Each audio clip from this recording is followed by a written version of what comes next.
All right, we got that one going. All right, in three, two, one. Hello, and welcome to Know the Score. I'm your host, Don Delarente, and I'm joined by my co host, the Libra icon, Dwayne. What's going on, Dwayne? Not too much. It's that time of year again. Football soon come, and I'm ready. Yes, it is that time of year where the training camps are in full swing. Teams have been practicing in pads for a couple of days, and everybody is ranting and raving about who looks good, who doesn't, and unfortunately, injuries. So hopefully, whoever your favorite team is, the football gods will bless them with a, injury-free training camp, and all your major players can make it to opening day.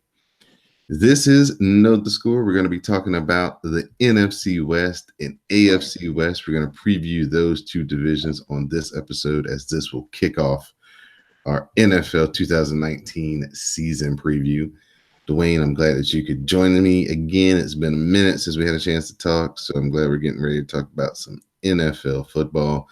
So Absolutely. we're going to start out west with the NFC West. The Los Angeles Rams, they finished 13-3.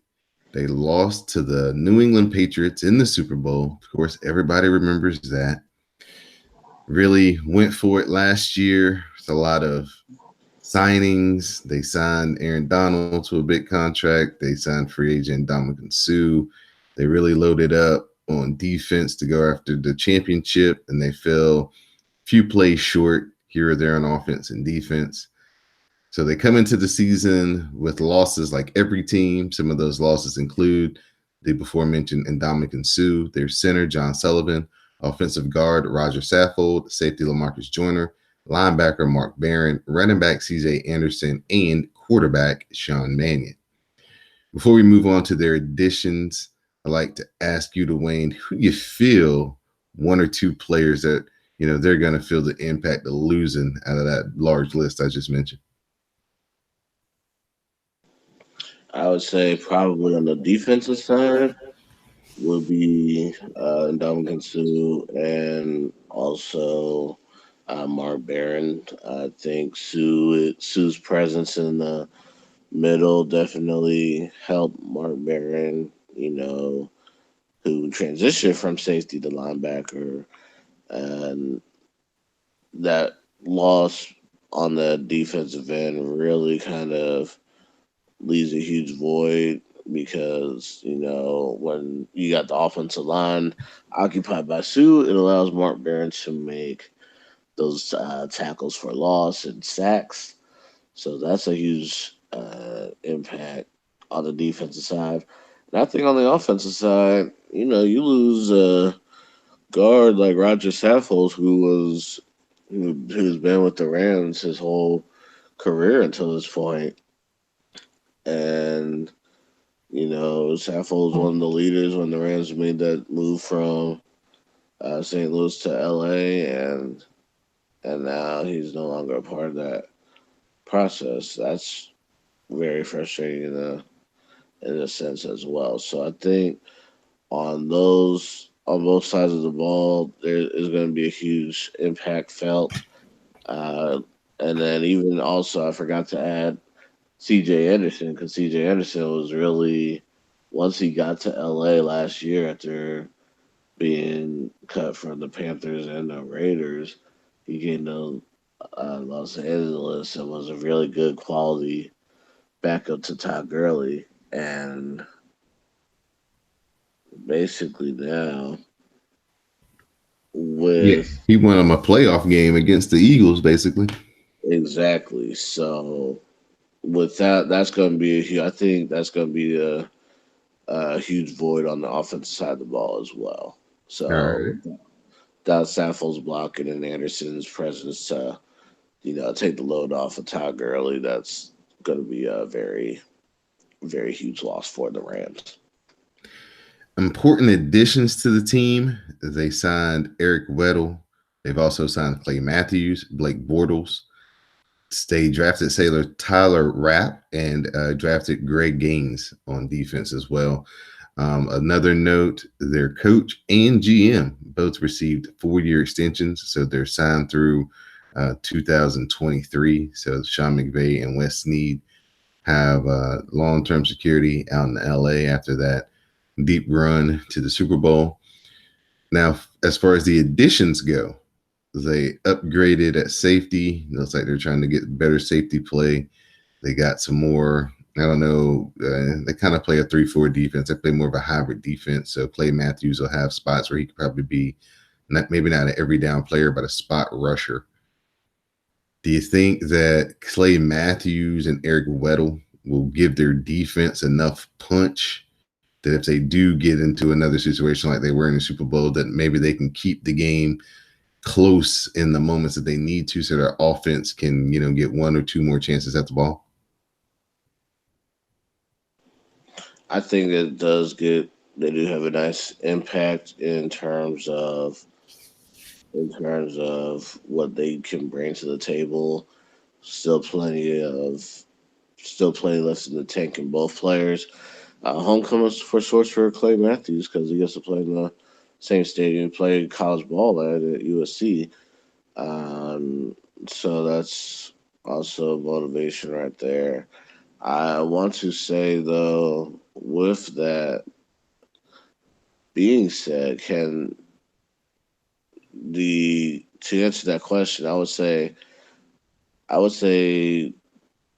the Rams weren't really that far off if we really want to think about it. They just could not get anything going offensively. They had the plays defensively. So I think, yeah, if you add guys like Weddle and Matthews to the fold, this will definitely help the pass rush as well as, additional safety help. So, you lose John Johnson, yeah, it's a big loss. He's a star, definite stud that Johnson is. But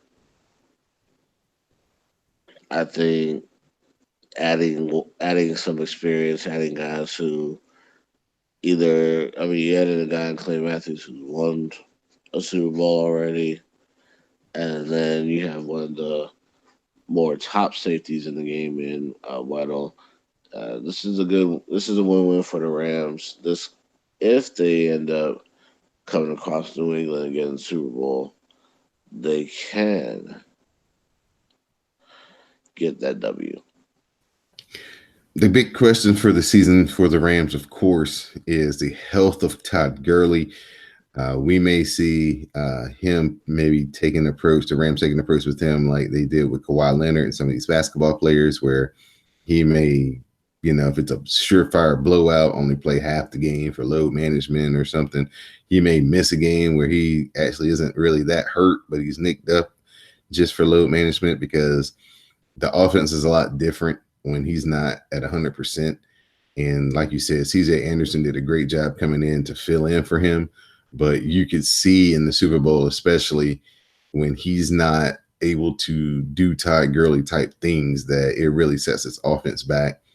And it'll also be a big question to see if Jared Goff has taken another step, where now if Todd Gurley is hampered in any shape, form, or fashion, he can actually step up and win a big game or big games if he has to. Depending on Todd Gurley's health, I think that's kind of the next question the Rams fans have. It's like, if we go against a really good team and Gurley can't do anything, can we just have Goff drop back 40 times and he bring it home? That's his next step. We'll move on to the team that finished second in the NFC West last year. That would be the Seattle Seahawks. They finished with a record of 10-6. They had one job and they did not do it, as they lost to the Dallas Cowboys in the NFC wildcard game last year. The losses that they suffered: safety Earl Thomas, wide receiver Doug Baldwin, he retired due to injury concerns. Defensive end, Frank Clark, guard RJ Sweezy, and cornerback Justin Coleman. Now, of course, you get two of the pillars of the Seahawk dynasty, as we've come to know it, in Earl Thomas and Doug Baldwin, no longer there. So this is clearly Russell Wilson's team this year. Do you think the loss will be felt more on the defense or the offense with Earl Thomas leaving and Doug Baldwin departing as well? I think it's pretty equal if we really want to look at it that way, because with the losses of because Doug Baldwin was Russell Wilson's top target, and that definitely was a fact. And I think now you do have Tyler Lockett. I think you drafted DK Metcalf, which we'll get into in a second. So it does, this does become more of Russell Wilson's team. I do agree. His leadership is definitely going to be put into play. And then you have on the defense side Earl Thomas, who was, like you said, a pillar of that Legion of Boom era defense. And I think now that, when Cam Chancellor retired and then Richard Sherman left, it kind of became the writing on the wall. And, Browner getting arrested and then subsequently released, and then seeing about this, seeing about, Earl Thomas, of course, departing, it's going to be felt on the defense side of the ball, but I think they have the talent on the defense side of the ball to continue to be a formidable team. They're not going to be the dynasty they once were. It was definitely bound to happen. All dynasties come to a rough end, and this is Seattle. It's just Seattle's turn. It's just going to see. We just have to see how Seattle responds after this transit during this transition, I should say. This is going to be the first, season without Earl Thomas for Seattle. He was drafted by them. He was highly upset that they did not give him his money. And then he got his leg broken in that playoff game. And everybody remembers him flipping off Pete Carroll as he's getting carted off the sideline. And that was kind of definitely the writing on the wall that Earl Thomas was not coming back to Seattle. So, in additions that they made to the team, guard Mike Upati, defensive end Ezekiel Anza, defensive end LJ Collier. Like Dwayne mentioned, they drafted wide receiver DK Metcalf, defensive end Cassius Marsh, kicker Jason Myers, and safety Marquise Blair. We think that, everybody has been talking about how Seattle's offensive line was the worst in football, that they were just, not investing, and they were kind of getting scrap heap players, and, it was costing them a lot of wins because Russell, I always want to call him Russell Westbrook. Russell Wilson was running for his life, and they didn't have a good running game. But somehow all of that changed around last year, and they found a running game. They were one of the best running teams in the league, actually, last year. And Russell Wilson didn't take as many sacks accordingly with that running game improving.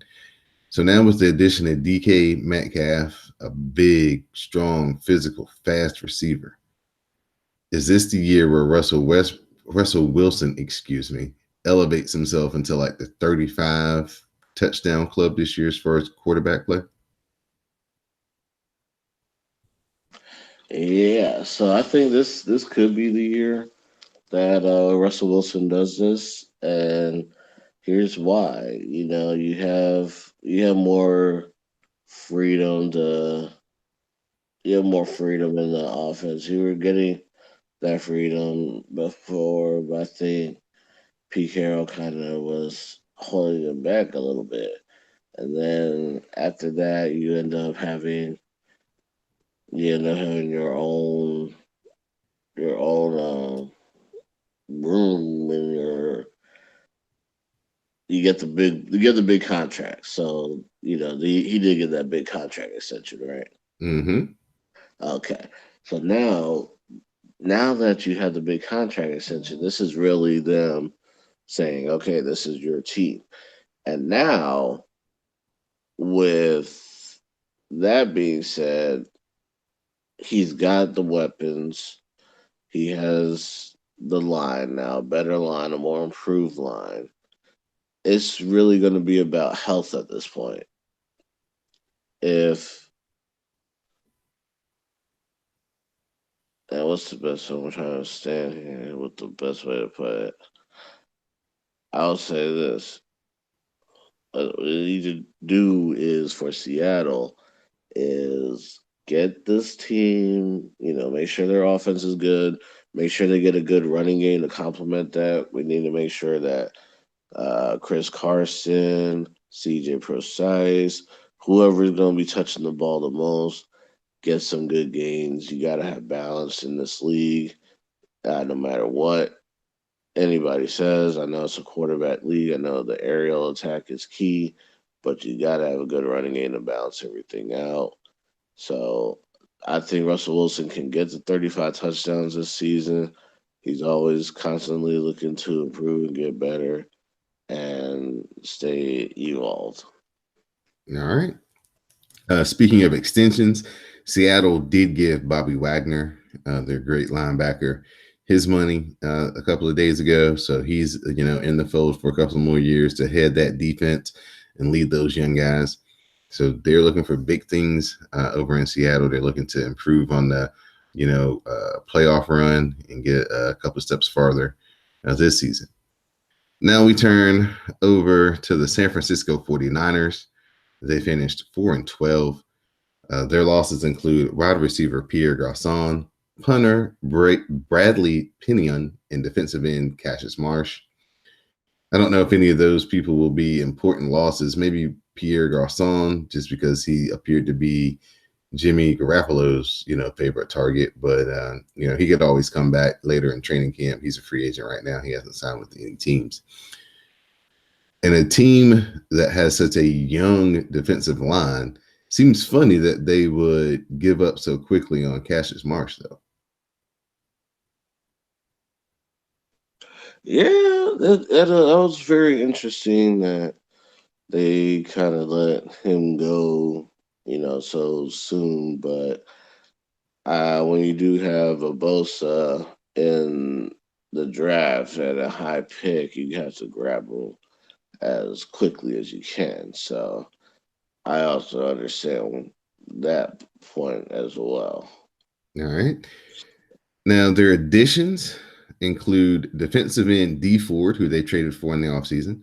Like Dwayne said, they drafted defensive end Nick Bosa out of Ohio State. They get Quan Alexander from out of Tampa, Tevin Coleman from Atlanta, Debo Samuel and Jordan Matthews, two wide receivers, joined the club, as well as cornerback Jason Verrett. I guess the biggest addition will be the return of health of Jimmy Garoppolo, who missed most 13 games. I think it was. I think he got hurt in game 3 with an ACL injury.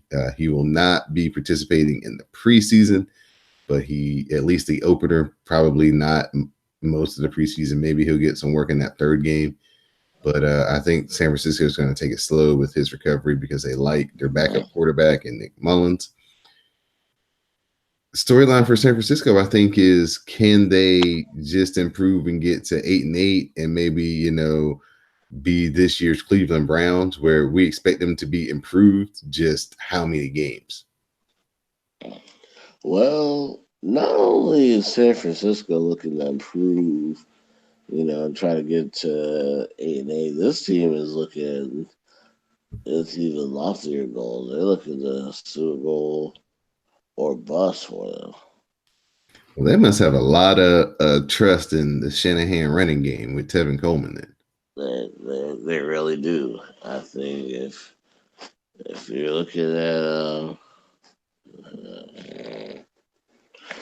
I'm trying to see if you're looking at you got Matt Brady in the backfield on offense, and I think Garcon was Jimmy G's target until he started developing a bond with Marquise Goodwin, and I think now Marquise Goodwin is Garoppolo's favorite target now. So I think, with Goodwin, George Kittle, you have Dante Pettis there as well. There's some good receivers in that fold, mainly with Goodwin and Kittle, the tight end. And then on the defensive side, of course, Richard Sherman is there, Jimmy Ward. There's a lot of talent, but you got a pretty good juggernaut out west. You got to get by the Seahawks, obviously. You got to get by the Rams, which is going to be the toughest challenge. And then trying to see if there's anybody else, which, No, yeah, that's pretty you're much gonna it. for San Francisco to have like a season that they're trying to have, they're gonna have to sweep Seattle or the Rams. That's the only way that they can get to where they're trying to go in that division. Because I doubt it's happened. It's hard to get three teams out of one division to go to the playoffs. The Hmm. NFC South seems to somehow master that, but I just don't see it out here just because it's too. Everybody's going to beat up on the Cardinals, we think, but who knows? We don't know what they have, so we'll actually Yeah. transition over to them. The Arizona Cardinals last year they finished 3-13. Their important losses, of course, head coach Steve Wilkes. They lost safeties Antoine Bethea and Dion Buchanan. They lost the linebackers Marcus Golden and Vincent Mayoa. They lost their quarterback that they picked in the draft the year before, Josh Rosen. They traded him to the Dolphins. And they also lost guard Mike Upati. So, of course, Josh Rosen would be the big name from the losses, of course, with Steve Wilkes, the whole 1 year, and everybody just called it a curse and doomed him and got him up out of there. Is this going to be one of those things where they look back that, man, maybe we should have had a little bit more patience, if not for Steve Wilkes, maybe for Josh Rosen? Only if the only if Josh Rosen ends up flourishing in Miami, and I want to say that you know we'll just have to wait and see. And as for Coach Wilkes, I think that he, of course, I was very vocal about it. Uh, Now he didn't even get a fair shake in Arizona. One and done, literally. Not the ideal kind of one and done. One season and that's it. Um, their head coach has a lot to prove over the next few weeks. So Yeah, we'll talk about that and the additions. They added Coach Cliff Kingsbury, who we thought was going to be the offensive coordinator at USC, but nope, doubled back and became the head coach of the Arizona Cardinals.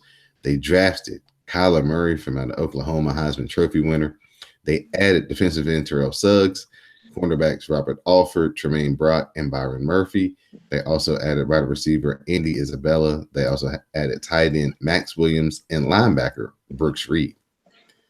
So, of course, all eyes are going to be on Cliff Kingsbury, Kyler Murray, and what they can do as far as transforming the NFL with their style of offense that they want to bring from the college ranks into the NFL.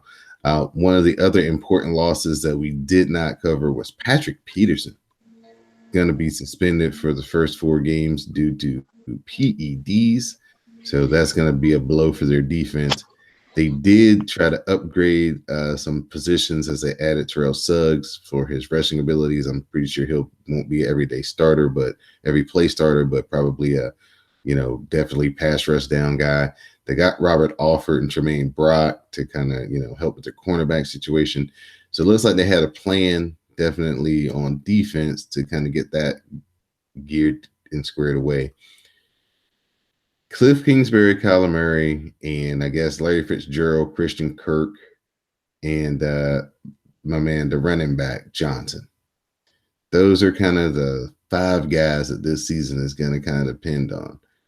I think Johnson's going to have a good year because if nothing else is going to work, being able to throw the ball to him out of the backfield should be able to produce, yards and maybe some points. But overall, do you think that Cliff Kingsbury is going to be Chip Kelly or is he going to be Andy Reid in his guru meter when it's all said and done?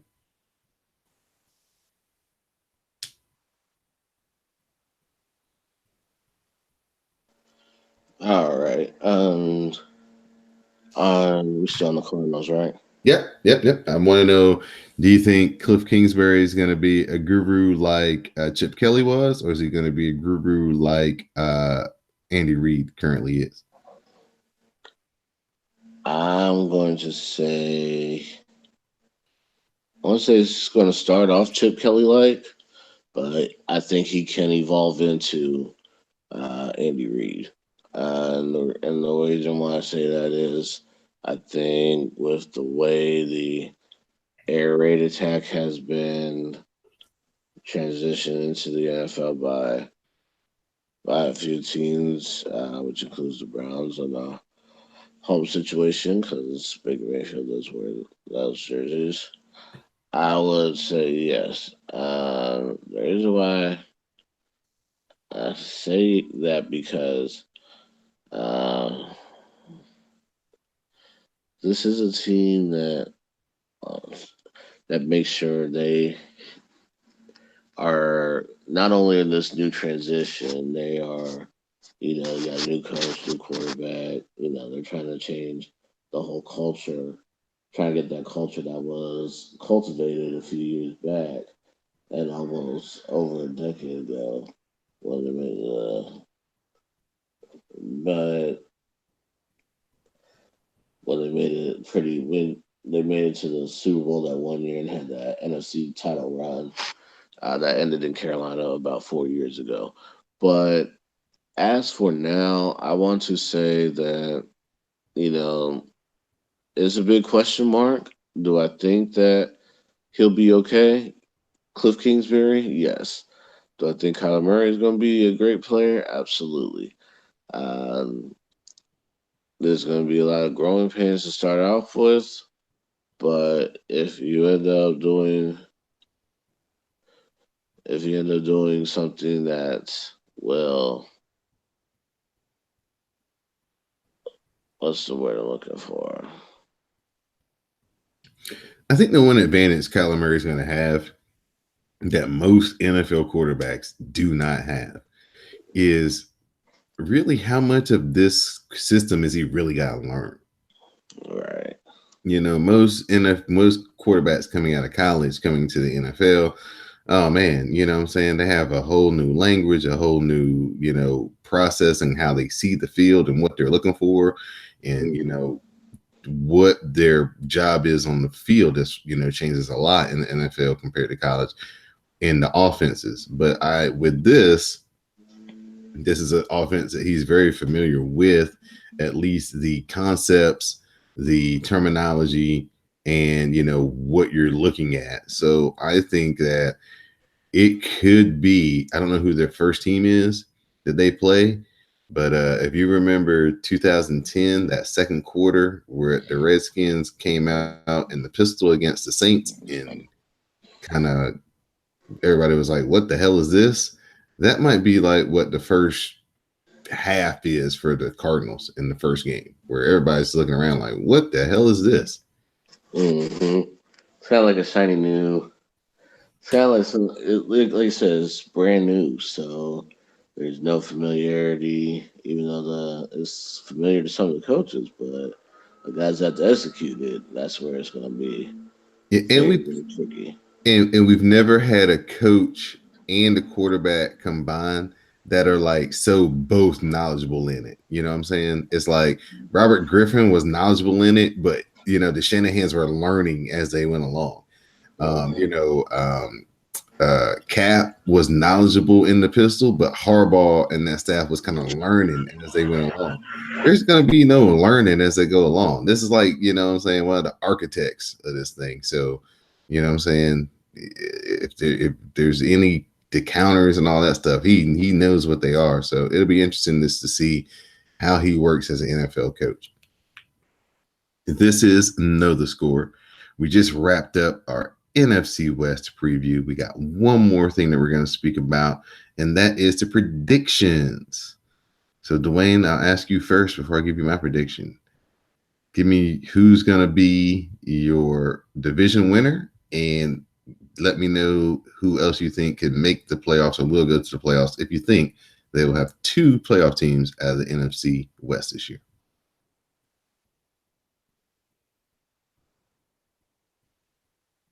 All right, so I'm going to say, of course, out in the NFC West, the LA Rams are going to win the division.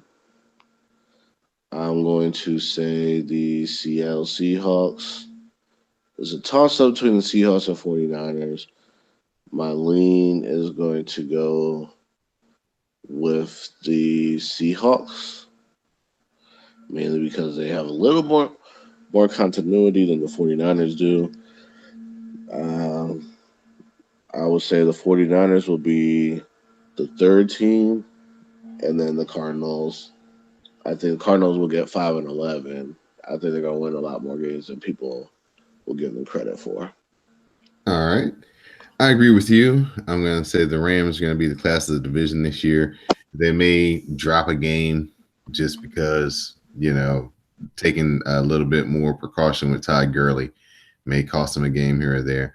I think Seattle is going to be, I don't know with Seattle. I don't know if they're going to improve or if they're going to go down a game or two. So to me, I really think that, you know, they're a bounce away from missing the playoffs at 7-9, and they could be, you know, a bounce or two away from being back in at, you know, 10-6. So I think those two teams are the class of the division. I do agree with you. San Francisco will probably take the jump that the Rams did a couple of years ago, where they went from, you know, 4-12, 3-13 to 8-8 and almost in the playoffs.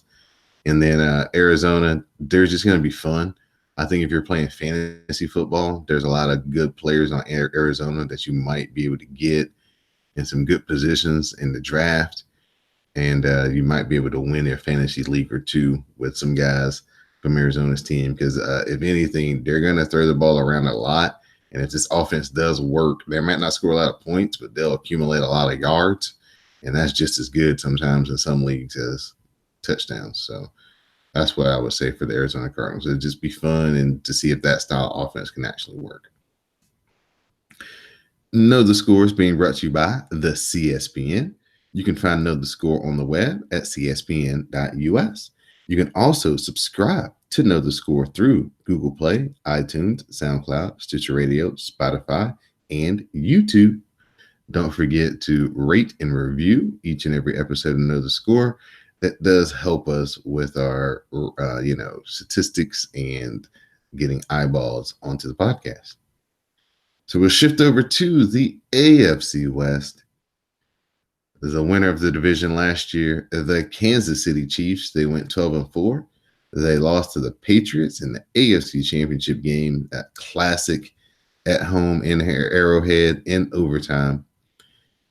Important losses to this team: outside linebackers Justin Houston and Dee Ford, cornerback Eric Murray, and strong safety Eric Berry. So a lot of losses on defense. They've got a new defensive coordinator, a new defensive scheme, and we'll talk about the players that they added on defense as well. Do you think that the Kansas City Chiefs have done enough to stop people this year that it will advance them one position farther and into the Super Bowl in 2019?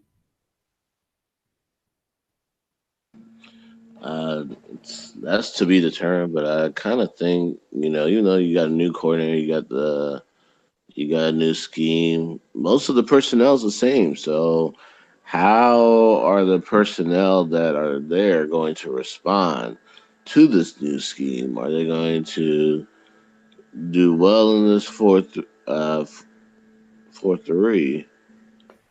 How are they going to do in this 4-3 versus uh, how they did a year ago?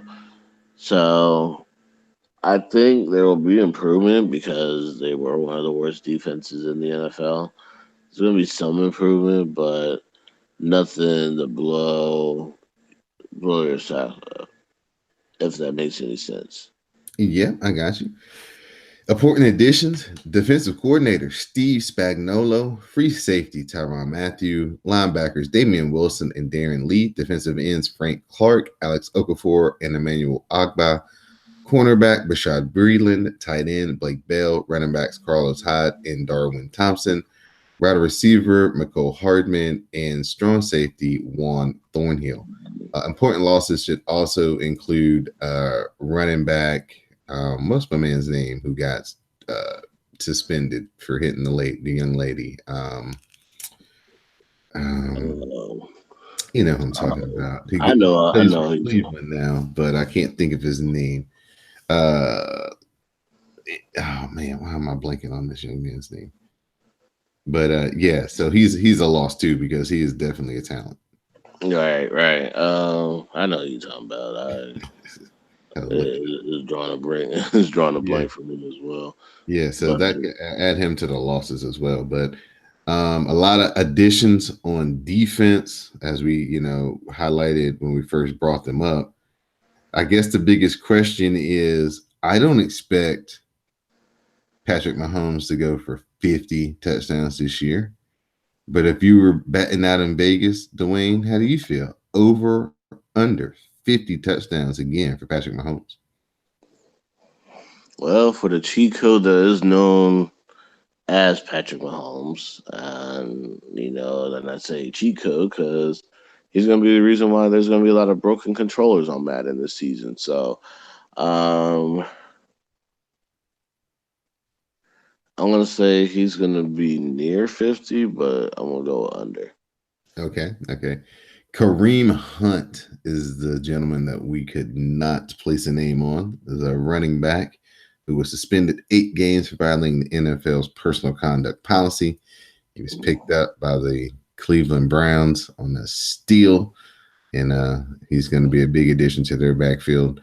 So we'll see what Kansas City brings. Everybody's looking at, can Tyreek Hill stay out of trouble and produce for a whole season? And can they improve on defense enough that they don't have to be in so many shootouts and maybe they can get some rest for Patrick Mahomes if he does, again, go off for 50 plus touchdowns and they're averaging 38 points a game, and they won't be in so many tight games like they were last year. The next team in the preview for the AFC West, the Los Angeles Chargers. They went 12-4. They lost to the Patriots in Foxborough in the AFC divisional playoff game. Important losses to this team: wide receiver Terrell Williams, tight end Antonio Gates, defensive tackle Darius Philon, and cornerback Jason Verrett. We know Antonio Gates hasn't been the same Antonio Gates for the past 3 or 4 years, but he was still, Phillip Rivers' comfort down in the red zone. Just talk about maybe how things open up, how the progression of the Chargers looks on offense without Antonio Gates being that surefire guy in the lineup that they know they can count on, and maybe how that lets them open things up with more receivers on the field because they don't have to try to get Antonio Gates on the field, just for the tenure. Yeah, and that opens things up for Keenan Allen basically. And I think over the years, Phil Rivers has been looking for Antonio Gates. And so, with that being said, I can just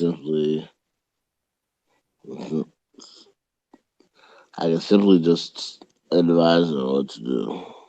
Right, right. And when you advise, you can only advise somebody doing something to them to execute. It's only up to them to execute what you're setting out to do.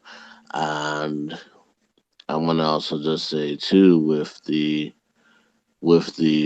Chargers, uh, you know, yes, Antonio Gates was a staple of this team, and that can never be taken away from him. But in the last few years, we have seen more receivers come and go. So my thing is this at this point. The Chargers, I mean, they lost Tyrell Williams. That's going to be a huge blow. Big. There was definitely a time where, what's the word I'm looking for? There was a time where things weren't right in the world. The additions to this team: linebacker Thomas Davis, quarterback Tyrod Taylor, defensive end Jerry Tillery, and safety Nasir Adderley. Everybody knows that the Chargers have a beast on defense. Joey Bosa looks to be back to 100% after coming off of 2 years with just, injuries, a rookie year full of injuries. And then last year he had a foot issue. Ingram, everybody knows Melvin Ingram is a beast coming off the end, undersized defensive end, linebacker type, giving you a little bit of that Khalil Mack feel. I think personally the Chargers are poised right there on the cusp of doing something special, but they always have the same bugaboo. They always start so damn slow. So if they can figure out a way to, not start so slow, they may put themselves in a position where they can rest some of their players at the end of the season, go into the playoffs fresh, and we'll see if Phillip Rivers can get that elusive Super Bowl appearance. If Phillip Rivers made the Super Bowl, how would you think that would change the narrative around him? It would probably change a whole lot because, especially with Philip Rivers, a lot of times people. They call him a stat patter. They don't. They say that Yeah, he gets a lot of yards at the end of these games when I'm saying his team's that played stuffers. ass for 3 quarters, and then the fourth quarter he gets them close or he comes back and wins. Yeah, the stat stuffers. Right. I think I agree with you because if the Chargers can get to, if they can get off to a more quicker start, if Phillip Rivers can make sure his mechanics and his progressions are on point, there's plenty of weapons on this team. I mean, you still got Mike Williams, you still got Keenan Allen, of course, you still have um, Hunter Henry, their successor to Antonio Gates. And, of course, the Melvin Gordon, that's the elephant in the room in that LA Chargers camp. I know he wants a new deal, but he doesn't have that Le'Veon Bell leverage that Bell had. But I'm really it's gonna depend on the, what's the word, implication of whatever it's whatever's going on that offense side of the ball. I think on the defensive side, they lost a few players, but they still have Joey Bosa. They still have Casey Hayward, who's one of the best corners in the league right now. Jason Verrett's a huge loss, but there's a quite a there's still plenty of talent there in in Los Angeles, and I think if they, like you said, if they can get out to a quicker start, um, they'll be fine. Shift our attention over to the Denver Broncos. They finished last year at 6-10. Their important losses are center Matt Pratis, quarterback Case Keenum, right tackle Jared Velder, defensive tackle Damata Pico, linebacker Brandon Marshall, cornerback Bradley Roby, and safety Darren Stewart. Case Keenum, grand opening, grand closing. Got 1 year in, 1 year out. Seems kind of be the deal with Denver and their quarterback situation. But I'm Revolving door.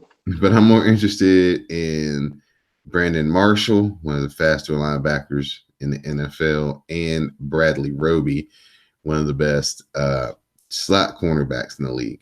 When you lose people like that, your defense does not necessarily improve. And I just want to, if you felt the same way that those two guys off of that starting defense are going to really hurt Denver a lot more than I think people are talking about right now. It's gonna hurt Denver with those losses of Marshall and Roby. I also think if Chris Harris is healthy, he can still guard that slot position.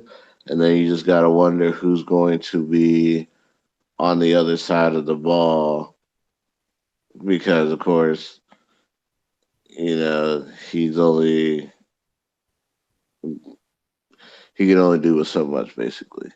Right. And and so what's the word I'm looking for? Um,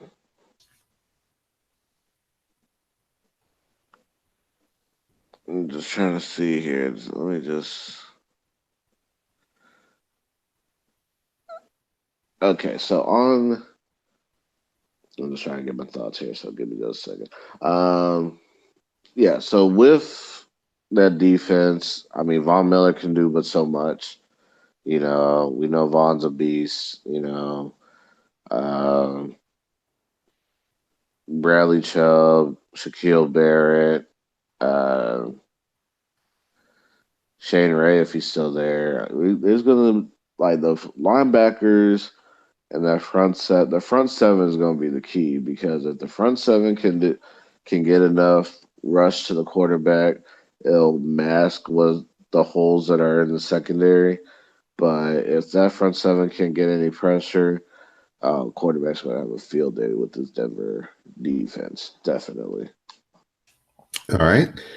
Is there important additions? New head coach Vic Fangio. He takes over for Vance Joseph. Quarterbacks Joe Flacco, and they drafted Drew Lock. Right tackle Jawan James. Cornerbacks Kareem Jackson and Bryce Callahan. Linebacker Dakota Watson. Guard Dalton Reisner. Tight end Noah Fant, who they drafted. Defensive end Draymond Jones. And offensive line coach Mike Munchak. Of course, when it comes to Denver, there's only one position that everybody is concerned about. That is quarterback. John Elway got lucky, and the Colts and Peyton Manning and injuries got, John Elway, Peyton Manning. But he hadn't been able to strike that goal since. He's gone through a whole bunch of quarterbacks with not a lot of success. He's traded for Joe Flacco and basically what is probably a last ditch effort to save his job as general manager out in Denver. Do you think Joe Flacco is going to be able to take Denver back to the playoffs and keep John Elway employed? No. If you ask me, what Joe Flacco are we looking to get? Are we looking to get the Joe Flacco that goes on in the playoffs and is a monster, or are we going to get the Joe Flacco of the last few years who's been erratic and not having fun with the game? So I think if he's having fun doing what he's doing, well, if you're gonna have fun doing what you're doing, why not do that work? So I'm just gonna be like, I'm just gonna say this: Flacco has a chance to revitalize his career. That's why he's in Denver. That's why LA brought him on. But I would also be looking over my shoulder because you're gonna have, a good sliver in Drew Lock. So, and back to the Broncos defense for a quick second. Now that with the addition of Kareem Jackson, that does help their secondary quite a bit more. So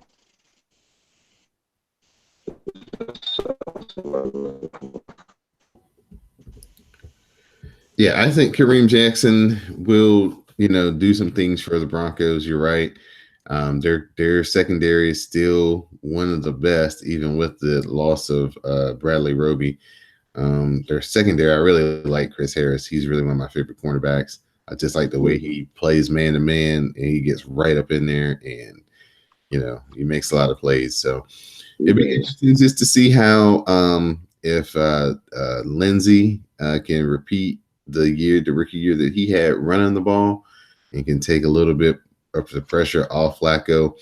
I think Denver has a lot of questions at receiver. Emmanuel Sanders is, now the number one receiver after they traded Demaryius Thomas, but who do they kind of have behind him that's going to make plays? I think it's going to be a big question as well. And a lot of those things will get answered early on in the season for sure. absolutely, absolutely. Next and final team out of the AFC West, the Oakland Raiders.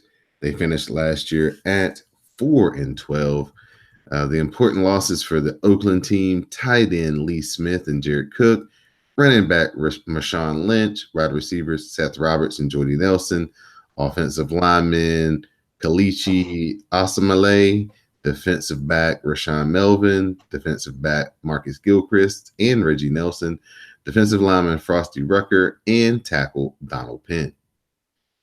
A lot of veteran names on that list that the Raiders brought in under John Gruden last year for leadership and kind of guys who knew what they were doing. I think the biggest name that surprised me on this list, though, is Reggie Nelson, because Reggie Nelson is still, somewhat of a young player that's capable of making plays, for a defense that really is void of any big names on it. Was that a shocking move to you once you saw Reggie Nelson moving on from the Raiders?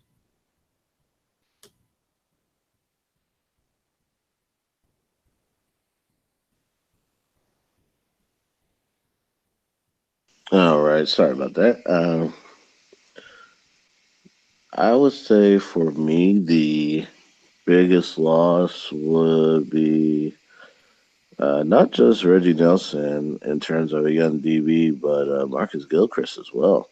Um, you know, uh, we know the Raiders did a huge purge last season when they got rid of Khalil Mack, then they got rid of uh, I'm guessing they alleged throwing of the I don't know if it was a brick or some kind of object um, that kind of led to another key departure. Who was that left as well? So then Amari Cooper. There's Oh no yeah. obvious film, but trading Amari Cooper, and I'm sure Raiders fans wanted to throw objects, but that did not happen. But Cooper and Mack both being gone, and then but they got first round picks out of that, so which they used in the draft, I think, pretty well. Um, this is really a transition year for the Raiders, literally and figuratively. Of course, they're going to transition into something better.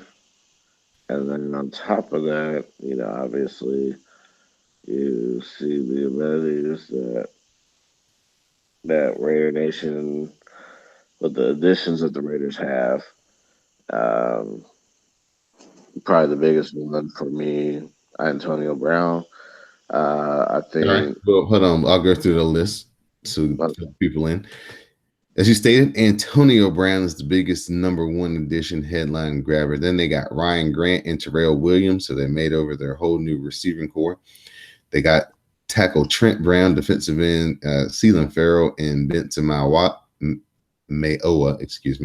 running back Josh Jacobs, who they drafted, safety Lamarcus Joyner and Jonathan Abram, cornerback Trevon Mullen, offensive lineman Richie Incognito, linebackers Vontez Burfict and Brandon Marshall. The Vontaze Burfict edition. That's perfect for the year. Yeah, he's a Raider true, isn't he? Yes, I think that's a perfect addition. Got the perfect attitude for the team. As long as he doesn't cross any lines, he should be fine. Yeah, him and Um, Antonio Brown on the same team, like 4 years after who would have thought that? after he laid Antonio Brown down in that playoff game and they started a brawl. Right.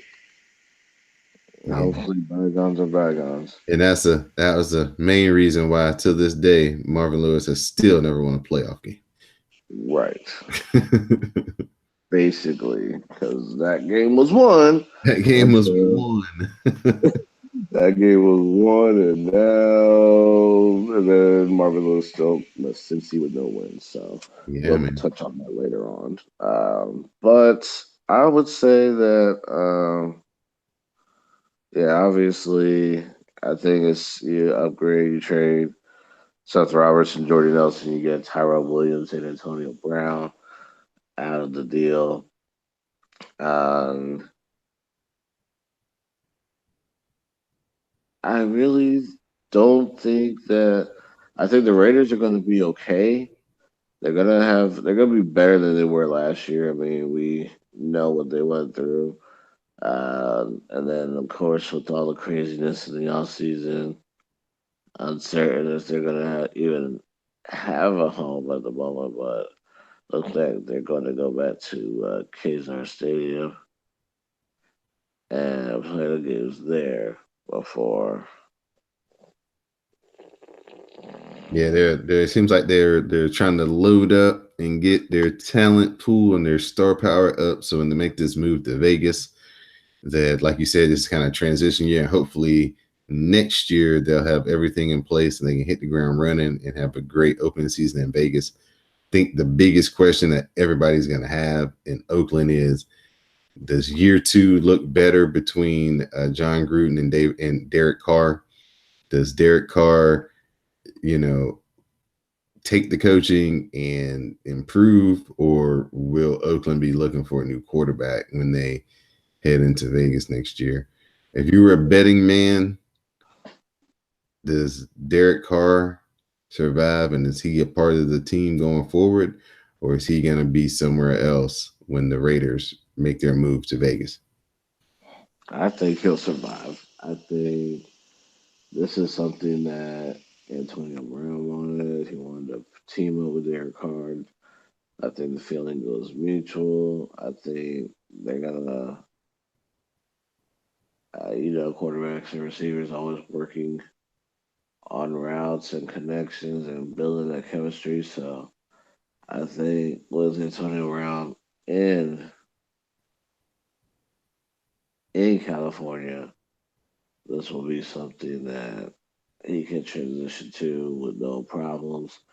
Of course, you have more additions that will offset Antonio Brown, like I said, with the Tyrell Williams addition, and also you have the defensive side. I mean, Brandon Marshall, Vontez Burfict. I also like the Lamarcus Joyner addition as well. And then I think the one that we may not be talking about too much, but is a really good addition is Trent Brown going from the Patriots to the Raiders. That's Derek Carr's blind side. That should be protected pretty well. So good moves by Oakland. I think they improved. They probably won't get to the promised land or the playoffs, but they'll be a much improved team than what they were a year ago. I'm going to have my eye on Cleveland Farrell from out of Clemson, the defensive Mhm. lineman that they drafted. Was it fourth in the Fourth, draft this year? yeah. That surprised a lot of people. They did not see that coming. A lot of people were, clowning the Raiders during the draft. But if you listen to a lot of the people who watch college football, they were like, you know what, this was like a really just a solid, safe pick for the Raiders. It wasn't a eye-grabbing pick, but it was a pick that they know the dude will produce, and they won't have to worry about him being a bust. He was probably like the most bust-proof, you know, defensive lineman that they could pick if they had to pick one really high. So I'm really interested to see how he pans out and how he adjusts to the NFL, and if he can hold his own and generate some of the same type of pass rush and make some of the same type of plays he did for Clemson's defensive line. Right. All right, so it's time to put a bow on the AFC West. So, Dwayne, what are your predictions? Who do you say is going to win the division? And if they're going to have two wild card or two playoff teams, who is it going to be? Well, I'm gonna pretty much just say it like this: it's going to be in the AFC West, Kansas City. They're still going to be the Class of Division because they got the MVP and the Madden cover athlete, Patrick Mahomes. And then the Chargers will be right there. And I'm going to go bold here. I'm going to say the Raiders are going to leapfrog the Broncos. And yeah, I'm going to go bold here. I'm going to say the Raiders leapfrog the Broncos, get third, and then Denver will be last in the division. I think that it's going to flip this year. I think the Chargers are going to be one or two games better than Kansas City, just because I think Kansas City is going to have a problem with their defense in the beginning of the season, and they may, have a game that they are winning, get out of their hands because their defense is still learning, and that may be just enough of a margin for the Chargers to come out with the division crown. Then the Chiefs, and then I have the Broncos and the Raiders finishing up after that. I am very, very, very, very high personally on the Chargers. If they can keep the games in California, I think they're going to the Super Bowl. Even if Melvin Gordon decides not to show up. If he does show up, then, it's going to be a lot less pressure on Phillip Rivers. But if he doesn't, what I'm saying, I think they got enough backups, and they got enough weapons in the wide receiving core that they can generate enough possession, type throws, a la the Patriots. They can possess the ball even with throwing, and they can do a lot of damage. I personally am really high on the Chargers. So, Dwayne, at this time, I'll turn it over to you for your shout outs and thank you, sir. Well, shout out to CSPN as always. Thank you for the opportunity and thank you for having me, Don. So thank you as well. Shout out to you. Shout out to all the listeners. Shout out to my friends and family. And my final thought would just be probably in the NBA, probably the shock. I still can't believe Russell Westbrook is a Rocket now, but I kind of give the Thunder a lot of credit for not only making the moves to, show the stars that we understand you want to go on a pursuit. And because of that pursuit, we've been able to win these games over the years. And I think Westbrook and Harden will be a much better pairing than Harden and CP3 ever were. And it works for CP3 because he goes back to Oklahoma City. It was in his prime when he was with the Hornets franchise, the pre-Pelicans franchise, that it single-handedly brought Oklahoma City to the basketball stage, the main sports stage. So shout out to the Rockets and the Thunder making that trade happen. And of course, everybody. All right. Thank you, Dwayne, for joining me this week, as always, on Know the Score. Just want to remind everybody to please support the CSPN by going to our website, cspn.us, clicking on the tab that says Keep Our Podcast Free. Shop with some of our sponsors to help keep the podcast free each and every week here on CSPN. Also, as well, Subscribe to our Patreon page over on patreon.com/CSPN Media. Check us out on Patreon. There's a lot of content up there, videos, podcasts, exclusive only to Patreon. So if you only listen to the regular feed, you've never heard any of these or seen any of these videos or podcasts, so please check out the content over there. My final thoughts, probably just college football's coming back up. The Clemson locker room. Oh my gosh. Did you see this thing, Dwayne? What happened? Did you see Clemson redid their locker room? So that's like the big thing now since LSU yeah, LSU and Clemson did their locker rooms. Well, LSU showed theirs, and man, they got like these pods that turn into beds. What? Yeah, so like it's like on one side of it, they're kind of angled. They're kind of like angled. They're all angled at these like weird angles. So on like one way you can just sit in it and it's like a regular chair, but it's like a bigger, wider normal than a normal chair would be. Then you can like flip this lever and it comes out and it turns into like a bed where you can actually lay down and take a nap on it. Wow. It's got like a holder for like their iPods and their phones and place to charge it and like storage underneath for their shoes and whatever they need to store. Yeah, man, it is ridiculous. So I was just everybody do a Twitter search or a Google search for LSU locker room. It's about a 2.5-3 minute video, and they kind of go around the locker room and show you the different advances they've made. But yeah, so since they can't pay the boys, they're giving them the best amenities they can, and this LSU locker room is just next level. So yeah, that'll be worth checking out before the college football season gets started here, just to kind of see how the boys are living. Right. It's like look, America, look how we live. Right.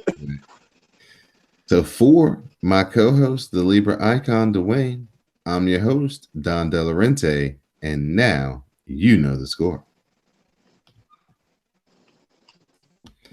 Thank you there, kind sir. I hate to rush off, but I gotta go. All right, man. It'll be no problem. All right. Did my shout out go through? Yeah, it did. If it didn't, I'll be able to cut it off at a point where it'll sound like it did. Okay, cool. All right, man. All right, later. Later.